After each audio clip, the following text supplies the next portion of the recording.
Ang gagawin ko naman ngayon, ito naman yung pinaka bottom bracket niya. Ito yung mga square type na ordinary. Ayan, malakas yung kalog niya. Ayan. Malakas yan. Bali, kailangan natin ito, yung syempre yung pako, martilyo, yung crank remover. Ayan, ito yung gamit na gamit, tapos ito yung maayos pa. Titignan ko kasi kung alin dyan yung dito, minsan kasi may masikip dyan, kung alin yung mas okay gamitin. Pamihit na ganito. Ayan, tapos bulita saka grasa. Titingnan natin kung ano naging sira. Kailangan pa pala natin ng ng Phillips screw. Bale, tanggalin muna natin yung niya, yung pinaka chain cover. Bilog na pala to. Ayan, pwede siyang gamitin ng gis kasi gis na pamihit. Ayan, tanggalin lang muna natin to. Ba, lost thread lost thread na pala to. Teka, dito na tayo magtanggal. Ayan, lost thread pa pala. Tanggal natin to, pinaka tornilyo nya. Ito rin yung mga kadalasan sira ng mga bike, bottom bracket. Yan, tanggal din to. Puro kalawang kasi yung tornilyo, kay liit-liit. Kailangan natin tanggalin tong pedal para mas magawa natin na maayos. Pitin lang natin to pababa. Yan, tanggal na. Yan.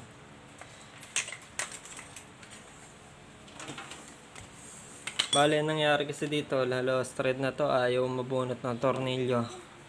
Ganito na lang muna natin. Ayan. Ayan, ganyan na lang muna para magawa natin na maayos. Ano natin tatanggalin? Itong nut. Gamitan lang natin ito dito. Ayan, maluwag maluwag yung nut nya. Ito yan nyo, kalog-kalog. Tapos to gamitin natin dito. Ito munang isa, kasi pag bago minsan ang ginamit mo, nalalaspag yung bago, lalo kung puro kalawang to. Ito muna isa, maluwag na pala. Yan, thread lang natin yan. Yan, sagad lang natin kung hanggang saan yung papasok yung bottom bracket remover natin. Teka, maluwag na yata ito. Oh, maluwag na pala. Hindi na pala kailangan ito. Yan, tanggal na yung bottom bracket nya. Ito, kaya check natin kung maluwag o mahigpit. Kaya natin, higpit na natin ang katala. Oops. Pitin natin paangat.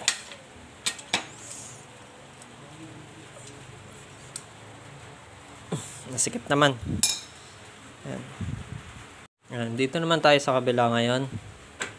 Tatanggalin natin tong pinaka cover. May cover to, yung kabila wala. Tapos salpak lang natin to. Tapos yan, pitin lang natin. Yan, natanggal na. Yan, yung matuluwag lang siya tanggalin. Pero may ma-encounter kayo nito. Yung iba, syempre mahirap tanggalin. Ito, maluwag naman to.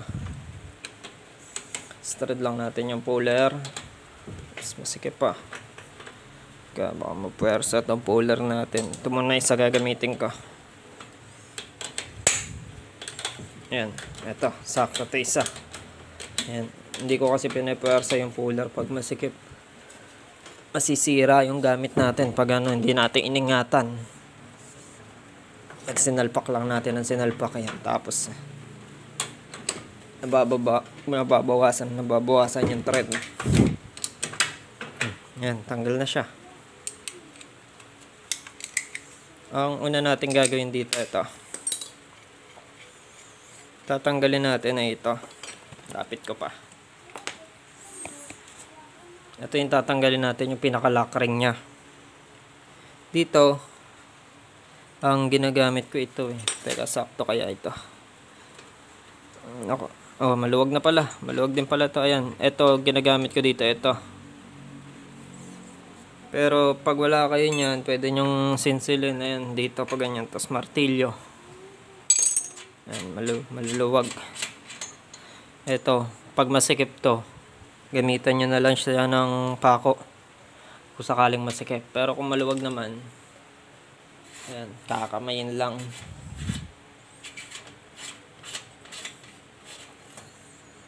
Oops. Corona siya. Corona yung nakakabit ah. Teka. Gawin natin dito. Check muna natin tong mga kopa, yung axle nya. Kung makinis pa. Kung makinis pa naman siya, ayan, okay pa naman, goods pa. Gawin natin. Palitan lang natin ng puro bulitas. May mahaba. May maikli nito. Minsan yung iba maikli, isa mahaba. Ito yung maikli. Ito yung mahaba. Ang kadalasang ginagawa dito sa ganito, itong maikli ang nilalagay sa side, dito sa may crank side. Tapos dito naman yung mahaba. Ngayon, kung ang crank nyo, nilagay nyo yung maikli, tapos crank nyo, sumayad dito sa frame, doon nyo palang gagamitan ng mahaba na axle. Isang mahaba kasi ito, isang maikli. Ito maikli. Punasan muna natin itong loob. Ito, bulitas. Mas matibay kasi ito kumpara sa Corona. Dito na lang ako maglalagay ng bulitas para hindi ako ganong mahirap. Kung sa kayo nadadalian, pwede dito sa loob. Ako kasi dito na lang ako maglalagay. Lalagyan ko siya ng grasa dito. Ang magiging bilang ng bulitas nito, 11. 11. Ayan, didikit ko lang siya dyan. Para hindi na tayo maglagay dito sa loob. Kasi ito, lagyan natin ng grasa to. Yung pinaka-thread. Yung loob. Kasi ito, pag pinasok ng tubig, kinakalawang, mahirap magbaklas. Ayan. Minsan nga yan, yung iba pinapa-welding pa. Para lang matanggal, yung iba na ma-acetylene. Ayan. Tapos papasok ko na to dito. Oops, pasok lang. Yun. Okay na.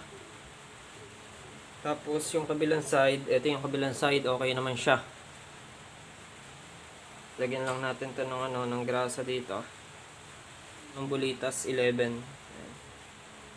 Sa shop, puro bulitas na talaga halos ginagawa ko kasi mas okay yan.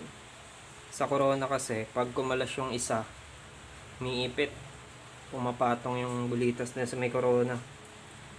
Kaya umiipit. Kaya mas okay kung puro bulitas na lang ang gawin nyo. Salpak na natin dito. Ayan. Clockwise lang ang pihit nyan.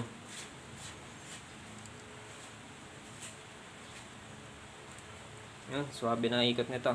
Binaikot. Tapos, sikpitan lang natin ang bagya. Kasi lumuluwag pa yan. Tapos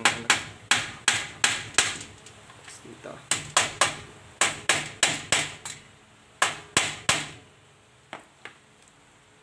Yan, check natin kung may kalog. Tapos, kung okay ba yung ikot. Tapos, lagay na natin tong lock ring. Pero, lalagyan ko muna ng grasa dito yan. Yan. Para smooth ipasok yung ito. Yun. Tapos hihigpitan na natin yung pinaka lock ring syempre. Yan.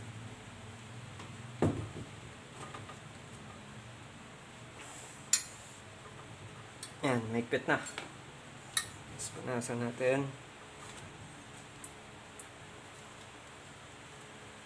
Yan, okay na ikot. Tapos, balik na natin itong pinaka-arm.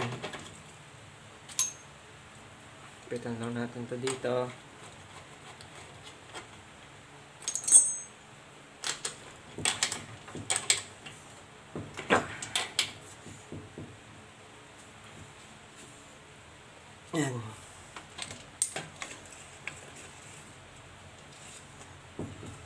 Okay na.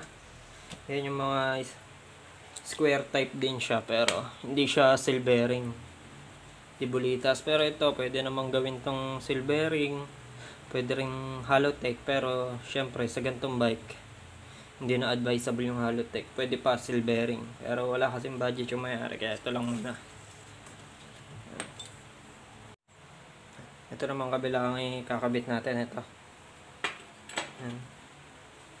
Tapos balik natin yung ano niya, yung nut dito. Tapos sikpitan na rin natin.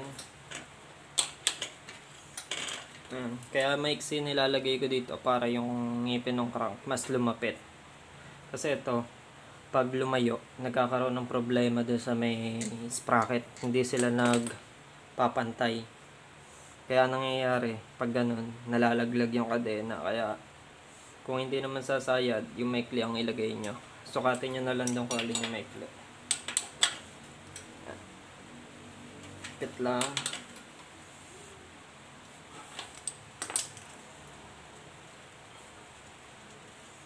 Bali ito may konting gewang, papaluan lang natin ng konti. Ayan, ito.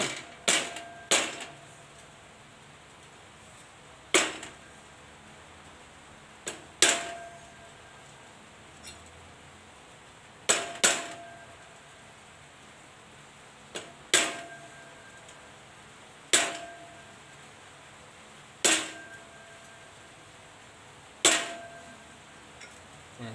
Kaya ako siya pinaluan para diretso-diretso yung ikot, hindi matanggal yung kadena niya. Yan din kasi minsan yung isang dahilan kung ba't natatanggal yung kadena. Tapos lagyan na nga natin ito ng grasa dito. Tapos lagyan na natin itong chain. Simulan nyo sa ilalim, paatras. Yan. Dapat ito may langis, mamaya lalagyan natin langis yan. Pasok natin pa yan. Yan. Balik na natin itong pinaka-tornilyo niya. Yan.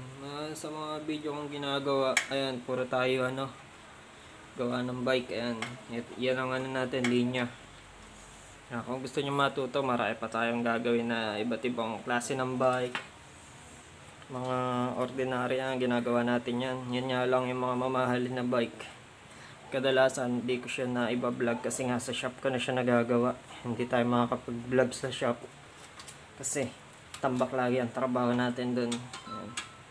Pero pag may mga naiwan naman na trabaho sa akin, iniwan ng customer, ayan, minsan sinisingit natin yan. Pero babalik na natin yung pedal na tinanggal natin. Kung ano yung alam ko, ituturo ko sa inyo para hindi na rin kayo mahirapang mag-isip. Ayan, kung paano ba yung gagawin, paano remedyo. Ayan, marami pa tayo upload. Bali, una-una lang muna kasi busy rin tayo. Ayan, salamat.